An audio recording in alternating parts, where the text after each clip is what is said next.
ñoo ngi leen di nuyu di rafetlu ànd bi ngeen di ànd ak Sunugal 24 di am mbégte di dellusiwaat ak yéen seen émission bi di l'invité de la rédaction ñu ci dalal tey Djibril Diop moom ci Yewwi Askan Wi la bokk waaye tamit am parti politique am bu ñuy wax Front pour la République ñu fas yéene waxtaan ak moom résultat yi nga xam ne tukkee na ci élection locale yooyu ak coow li nga xamante ne judd na ci yenn communes yi wala sax yenn villes yi nga xam ne am na ay recours yoo xam ne introduire nañ ko élection législative yi nga xam ne dëgmal nañ ko ëllëgu coalition Yewwi Askan Wi lépp dinañ ci ànd ak moom ma bàyyi ko mu nuyu ak ñi nga xam ne ñuy suivre président nuyu naa la. oui maa ngi lay fay Moustapha di la sant di la gërëm ci invitation bi. ak tamit di nuyu bépp internaute buy suivre Sunugal 24. ak tamit kilifa kër gi ak ñëpp ñoo xam ne ñu ngi liggéey ci kër gi ak sénégalais yi ak sénégalais yi. ban bilan nga def ci élection locale yi ñu génn. waaw xam nga bilan élection locale yi moom tout à fait que am na foo xam ne mën nañ am nañ satisfaction mais am na feneen foo xam ne am ñu satisfaction parce que chaque élection noonu lay tëddee dina am ay anomalies mais à chaque fois que mun nañ ko corriger comme ni ma ko waxee woon l'autre jour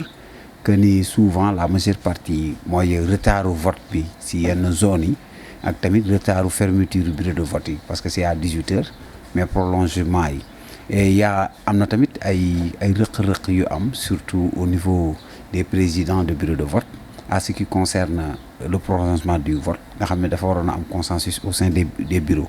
et toujours tamit di gërëm sénégalais yi ak sénégalaises yi engouement bi ñu am ak tamit ni ñu génnee voté ci jàmm ak ci salaam donte am na ay zones yoo xam ne xawul na yëngu tuuti mais di gën a ñaax ni démocratie Sénégal moo mel noonu. mais nag waruñu ko foowee dañ ko war a gën a ñoŋal gën ko kii mais gis nañ élection yoo xam ne nag bon élection yooyu kat bëri na nag tamit ay anomalies après les résultats parce que am na yenn zone yoo xam ne dañ fa dominer gagné mais ñoom dañu confisquer bëgg a confisquer yenn résultats yoo xam ne opposition bee ko am. ñu génn ci élection yi ñoom ñu ne. ñoo gagné élection yi loolu ñu xam le président Macky Sall ne buñ ko xaymaa dina toll daanaka lu am mat ak 80% ñoom ñoo koy gagné. maintenant yéen gagné ngeen ay villes yu am solo. parce que jàpp nañ ne yéen a gagné 4 yi yéen a ko gagné ba moom la opposition bi gagné. benn ngeen ñàkk gu mooy Pikine te du introduire ngeen recours. ñoom gox goxaan yeeg yooyu lii leen ci gagné bëri na lool. donc buñ defee total bi ñoom dañ naan ñoo gagné mais ci beneen fànn yéen tamit yéen a ngi taxaw ne. yéen a gagné ndax yaakaar nga ne ñoom li ñu wax ne ñoom ñoo gagné am na fuñ ko teg. waaw xam nga erreur weesuwul mooy résultat bu génnee boo dee état surtout ni résultat yi demee nga perte grande ville yi rek loolu défaite weesuwu ko parce que d'abord taille yi la war a xool parce que boo xoolee Dakar compte plus de 25% de l'électorat sénégalaise nga ñëwaat ci yeneen ville bu mel ni Thiès ak communes yi fa nekk nga ñëw ci département de Mbacké nga ñëw ci département de Diourbel ñëw ci département de Kaolack ñëw ci département de Ziguinchor boo toogee ak région bi boo toogee ne yow nag à 100% 80% am nga ko ci yow naam ces chiffres lu la jox mais bu fekkoon ne ay résultats parce que nee naa élection yu bokkuñu bu doon élection présidentielle la Macky Sall avait 2 millions et quelques de voix ci élection yi mu am 1 million et quelques am na une différence de 1 million et quelques de poussière de voix yoo xam ne da koo perte dafa revenir à l'opposition kon tey bu doon élection présidentielle Macky Sall mi ngi au deuxième tour te bu demee deuxième tour xam na lu ko siy fekk kon donc ñoom bu ñuy wax ni gagné nañ di ko bàkkoo ci élection yi te zones yi ñuy gagné yëpp c'est des zones yoo xam ne avant acte 3 de la décentralisation ay communautés rurales la am na yoo xam ne amuñu doole noonu ci électorat te am na percée yu rëy yoo xam ne opposition bi sax def na ko ba nangu yenn zone yoo xam ne yu bari xalaatuñ ko woon ay renversement de tendance yu bari am na ci mooy ñoom c'est-à-dire que ba tey gëmuñu ni ñoom ni Sénégal bi ñu yor ñoom ak Sénégal bi Sénégalais yi di dund bokkul ak ñoom ak seen Sénégal ñoom réalité bi moo leen échappé moo tax ñuy wax lu leen neex di xëy di tëgg ñoom xamul lu ñu waroon def instant bi nii préparer xam ni seen peuple sénégalais bi tourné leen dos ñu xool ni ñuy rafetalee mbir mi jaarale ko ci yoon donte li ñu fi defee ay lubuj ay tripatouille ay sàcc tu nekk yëpp yi nekkee woon ci dëkk bi ñu xool nu ñu koy corriger balaa 2024 ñu Sénégalais di gën di leen joxaat nag mbéj moo xam ne duñ ko mën a xam fu ñu koy reesalee c'est-à-dire que lii rek montré que ni président Macky Sall peuple électoral bi moom bàyyi nañ ko. mais biir réew mi wax nga ko léegi am ngeen ay côté yoo xam ne gagné ngeen ko. mais am na ci ay diwaan yoo xam ne tamit am ngeen fa ay score yu nërmeelu ngeen fa bu baax a baax. waaw buñ demee fu mel ni Louga. buñ jógee Louga buñ demee Saint-Louis tamit ñàkk ngeen ko. Kaolack ka ko gagné nekkul Yewwi. donc am na ay gox yu bëri yoo xam ne ñàkk ngeen ko pour yéen lan ngeen yaakaar ne moo waral gagné woo leen foofu comme ni ngeen ko gagné Dakar ak feneen ak feneen. waaw xam nga lépp loo gis ci àdduna parfois am na bastion yoo xam ne c'est des bastions yoo xam ne bon je ne dis pas du yomb parce que lu mel ni Louga on va faire benn constat ci foofu. mais am nañ fa résultat par rapport ak élection yi génn. parce que bu ñu demee ba entre deux listes yoo xam ne de la majorité présidentielle ñoo xam leen dem ba Yewwi ñëw après ñoom ak résultat yi ñu fa daan am mooy wan ni que c'est am na satisfaction parce que par rapport ak résultat yi fa daan am. que élection yu kii nga ñëw ci Saint-Louis tamit am na anomalie yu bëree bëri ci Saint-Louis parce que dina am ay contestation parce que d'abord ba tey man je crois que ni li may wax moo ci nekk mooy Saint-Louis à 100% dina am ay contestation yu am mënaguñ wax ni tant que résultat yi officiels yi génnul man je ne peux pas comprendre que Mansour Faye gagné na parce que am na ay recours yoo xam ne dina ñëw Saint-Louis. Deuxièmement ñu ñëwaat ci yeneen bastions yi ngay wax peut-être que xam nga Yewwi Askan Wi boo xoolee ni ñu ko créé ak ni ñu ko tegee ak tamit investiture yi nu mu demee résultats yi mu génnee sax am na ñu bari ñoo xam ne sax daf leen bett parce que dañ ko créé ci précipitation def ay CEMA bi mooy la commission de médiation et d'arbitrage ni mu arbitré pour teg candidature yi difficulté yi ñu ci am. metti woon na trop ak campagne bi manque de moyens yi ak ñoom moyens colossaux yi ñu yor teewul on a percé des départements. pour mën a gagner département yooyu gagner des communes avancer le notoire mooy wan ni que ñoom li ñu leen doon xaare ñoom foofu la ñu àggagul te di wax ni région de Louga à la kulli àll dana revenir à l'opposition parce que d'abord ñoom ils sont créés entre Louga l'opposition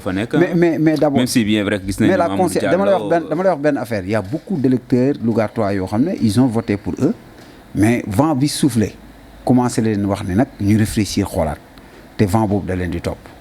moo tax ma wax la ko parce que bu demee ba Louga 2 candidats yoo xam ne ils ont de même parti di sémailler ensemble mooy wan ne que ba opposition ba percé ba am fa ay voix man kay lu ma yaakaaroon mooy opposition bi dina fa nërmeelu ba du fa am dara mais bu demee ba percé ñëw 3e si ñaar ñoo xam ne kenn ki dañ ko doon accuser loo xam ne moo ko def 94 milliards kenn ki moom it ay yu gën a yéeme yor na fi entrepreneuriat amul benn réalisation dem ba ñu doon wax xale xaalis naan Louga kenn moomu ko dem ba opposition bi ñëw am fa bastion moo wax ne que y a un problème par rapport aux autres électorats yi passé da ngay xool seen résultats yi doon am par rapport kon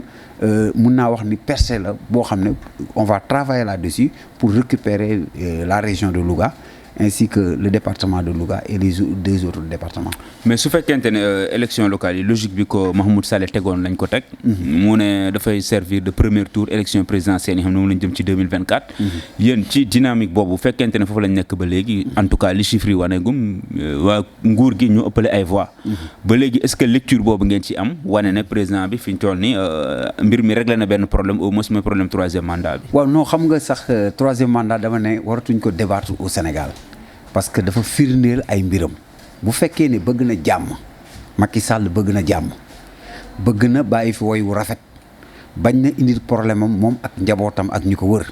affaire 3e mandat moom da ko war a tegee de côté gis nga Macky Sall moo fi wëroon àdduna wax ne damay wàññi sama mandat Macky Sall moo fi toogaat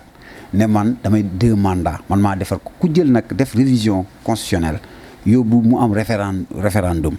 nga dem wii gagné nga ne 2 mandats rek laa yem boo fi nekkee di ñu wax 3e mandat moom di ko wax sax si jamono ji moom. waxu ko dane suicide la non xam nga wii ak non ak yëpp mooy xam nga picc nga sa kaw mais xel maa ngi si suuf mais résultat élection yi bu fekkee ne du dof moom bëgg na boppam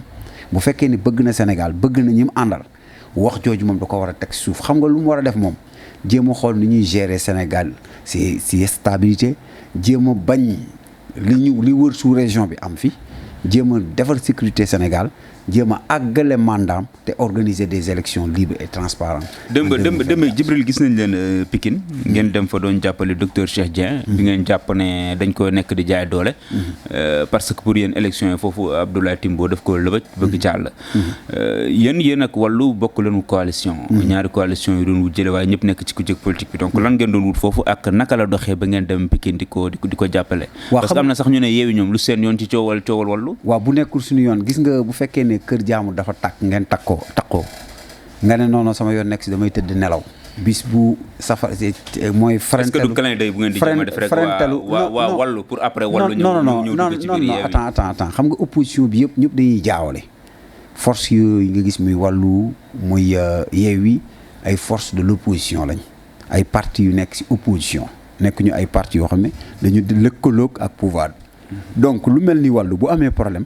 man lu ma gis mooy surtout si confiscation résultat parce que dal nañu si yenn zones yi comme lu mel ni Malika lu mel ni Wakhinane Nimzatt jot na parfois opposition bi yëpp lëkkale seen force pour mën a xeexal ko pour mu def parce que waratuñ nangu au Sénégal chiffres yi génn ñu calculer ne diw moo gagné kenn jóge fële parce que si nguur la nekk parce que benn jarbaatam mooy président de la République mu confisquer résultat jaamur teeku ne moom moo war a continuer loolu dafa war a jeex Sénégal wàllu ku leen jàppale sa bopp nga jàppale parce que tamit. mais fan ngeen teg ne Abdoulaye Timbo dafa labaj carte. non parce que d'abord dans un premier temps xam nga ñun ñu jëkk rek dem na dañuy jàppale wàllu parce que fi ñu gagné ñoom yëpp dañ leen a bàyyi fi ñu gagné fi ñu perte nag dañ ko war a nangu parce que comment se fait-il que ñoom comptage yi am yëpp wàllu rawee leen lu mën ne ay 2000 et quelques voix ñoom ñu retourné ne ñoom ñoo gagné wàllu changement ba yu bari am si li avocat yi wax parce que affaire bi recours bi dugal nañ ko parce que il faut que ñu xaar moo tax may interpréter suñu mbokk yi nekk ci justice bi ne leen il faut que ñu lire le droit parce que d'abord bu ñu lire le droit rek jaarale ko ci yoon rek mooy Abdoulaye Timbo moom pare na ci et tamit ñoom ils ont souligné même ne y avait des bulletins de Yewwi Askan Wi ville yu nekkoon ci yenn centre xam nga loolu c'est pas du tout normal vous avez rejeté xeex bi mi ngi njëkk a commencé bu ngeen xool lu yàgg la xeex bi mi ngi commencé bi ñu rejeté liste Yewwi Askan Wi ñu ne nañ ko rétablir cour d'appel jox ñu dëgg préfet yi nag bañ bañ demaat kii ñu éliminer supprimer sur liste foofu la njëkk commencé foofu la hold-up bi njëkk commencé ñu xam ni comme candidat Yewwi jàllul léegi candidat Yewwi boobu jàllul dina jox avantage beneen candidat de l'opposition pour mu jàll ñu ne nag comme nag Yewwi fee day metti te def nañ tout ba éliminer liste Yewwi bloqué liste Yewwi léegi fii nag lu mënti am dañ ci ki perte Dakar perte Guédiawaye perte Rufisque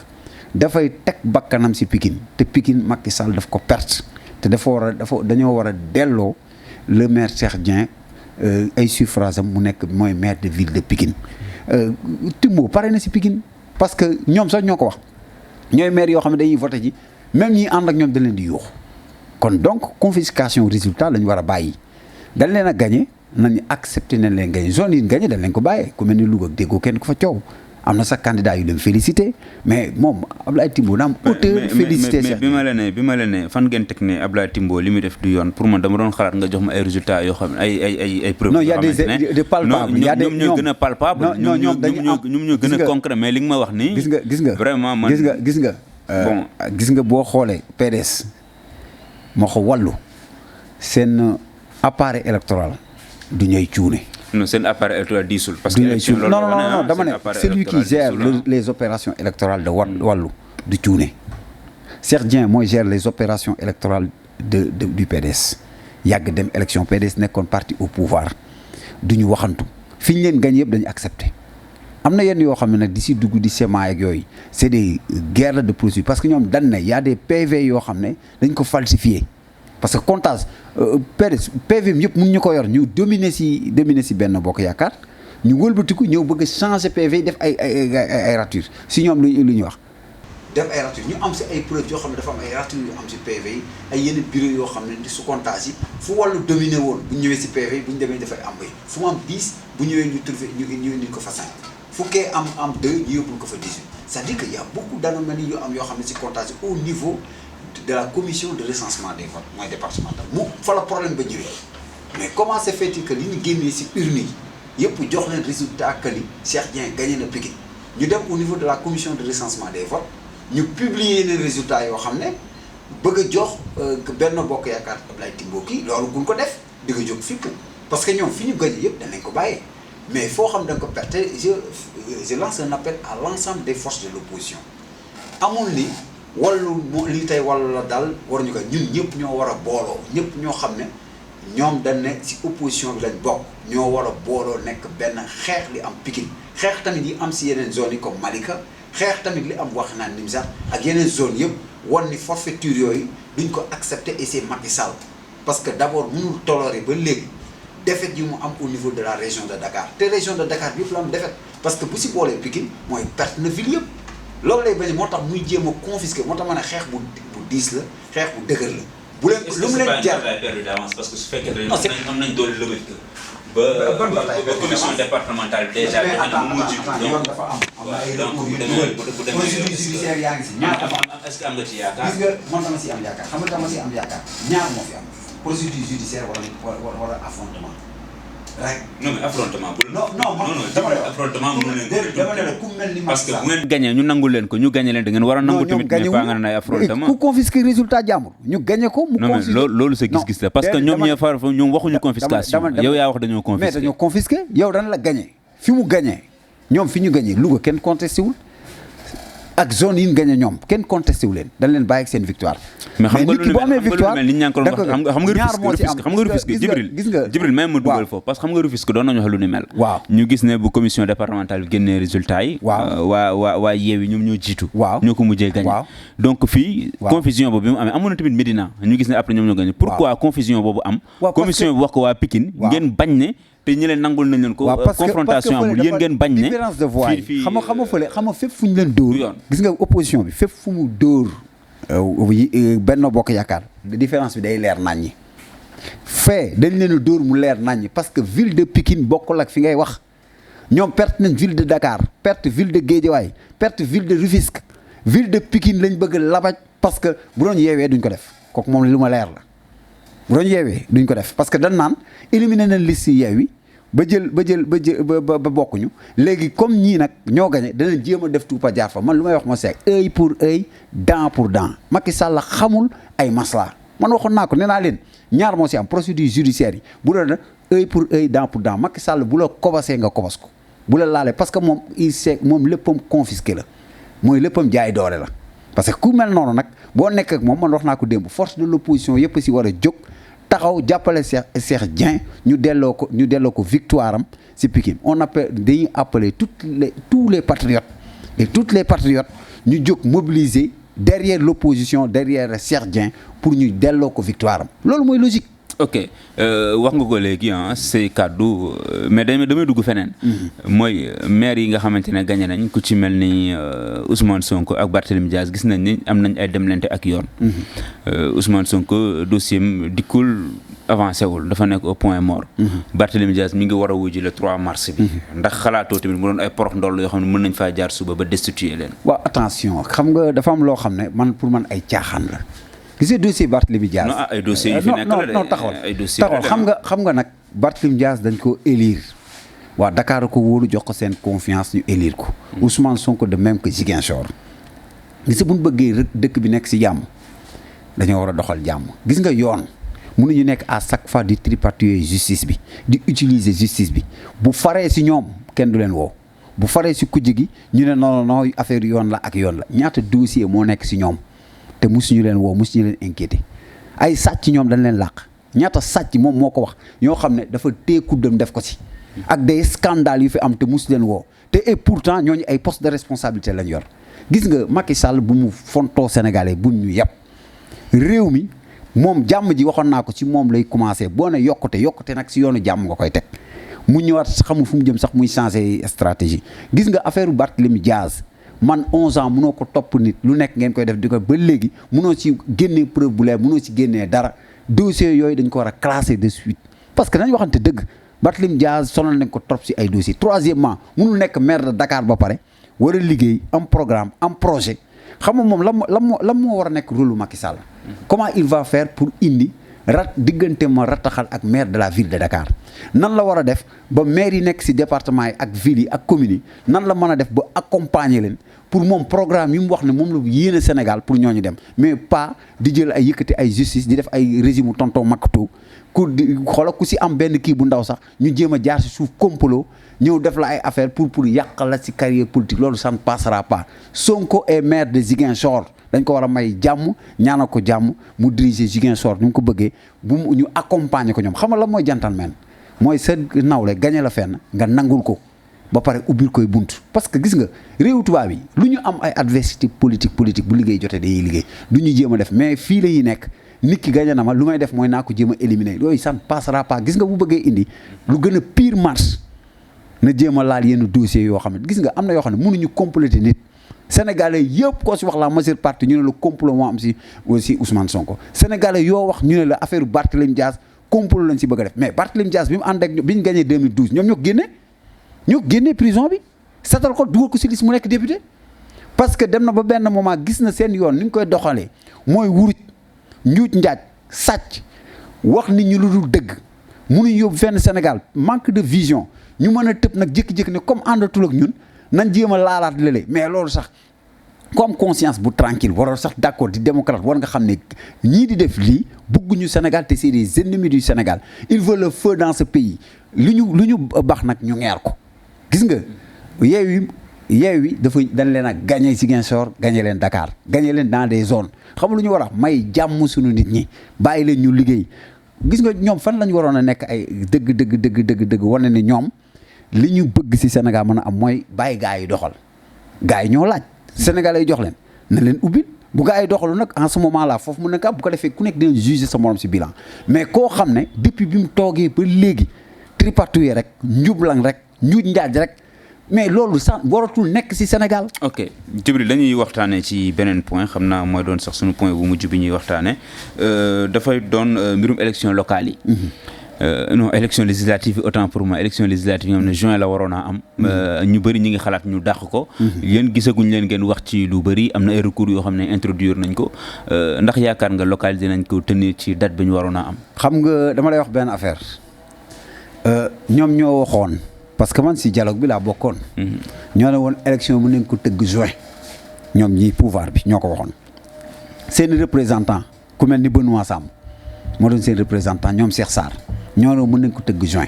élection yi kenn du ko fi pousse tey kenn du ko fi pousse ëllëg xam nga ñoom li ñuy bañ seen défaite cohabitation la ñuy bañ. nous appelons toutes les forces de l'opposition de mon point de vue au niveau de Yewwi waxtaanaguñ ci mais man de mon point de vue. Je demande à toutes les forces vives de la nation et toutes les forces de l'opposition et tous les partis politiques que ni élection yi waruñu d'accord si ñu pousse ko élection yi moom moo tëgg élection yi bañ koy wax ne ko mënu nga ko tëgg avant mu bañ tëgg ko janvier nañu respecter calendrier républicain bi juin ñu tëgg élection législative yi buñ ko poussé ay sàcc ak ay kii. mais ñëpp xam nañ ne élection app la am na yoo xamante ne non mais ñoom ñoo ne mën nañ ko non attends procédure yi xam nga lan la procédure yi rek ngay respecté procédure yi muy respecté mooy à date issue décret bi war a génn daf ko war a def arrêté yi war a génn ñu def ndax du xat mën nañ organiser élection juin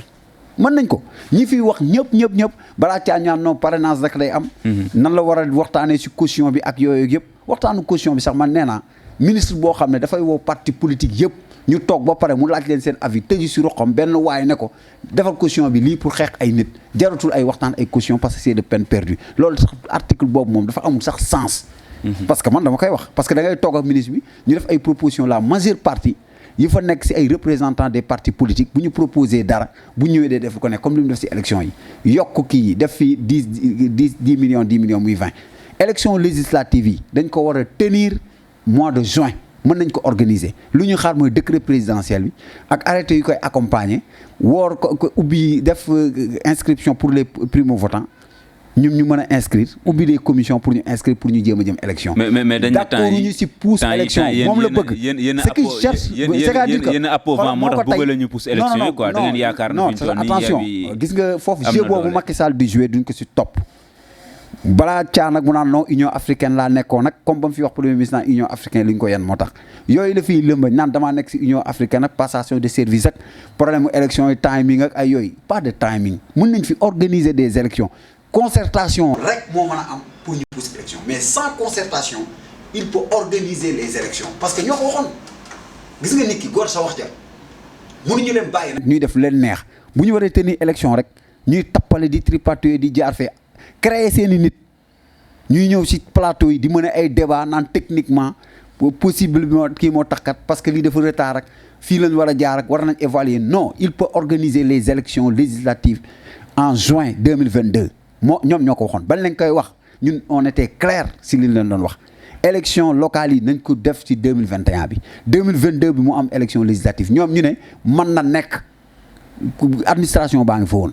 daaf ak démembrement yëpp ñu ne mën na nekk kon donc duñ fi nekk di leen topp ñoom seen rythme loolu c'est fini. ok date issue dañ ko Djibril mën nañ suba mën nañ xaar séntu yeewu yaatal langue bi. ñu gis fa wàllu. gis fa bugaan gis fa keneen ak keneen ndax mën nañ xaar loolu. waaw xam nga dama lay wax benn affaire yeewi askan bi moom musul tëjal kenn defe naa bi ñuy commencé 4 lañ doon wax bi ñuy terminé ku nekk dem nga. Bougane génn na créer coalition créé am na ñuy commencé di wax ci suuf naan loolu am na ñu koy wax la mais pour le moment man. dégg guma fenn foo xam ne ay leader Yewwi wala leader Wed benn approchement ci loolu mais coow yi yaa ngi koy dégg ci journal presse bi laa ko déggee hier à Pikine dégg naa sax ay bruit mais ñun duñu basé wu ci loolu c'est-à-dire que nous sommes des forces de l'opposition. Chacun am nga rôle bi ngay jouer ku war a ànd ak sa morom di nga ànd ak sa morom parce que tout début bi difficile na trop. ñi war a ànd nañ ku nekk dem nga wuti maintenant ku nekk am nga résultat yoo am mais le Yewwi est devenu une force politique boo xam ne kenn dootu ko naataamle parce que mooy première force de l'opposition peut-être que les autres bon ku nekk bëgg renforcement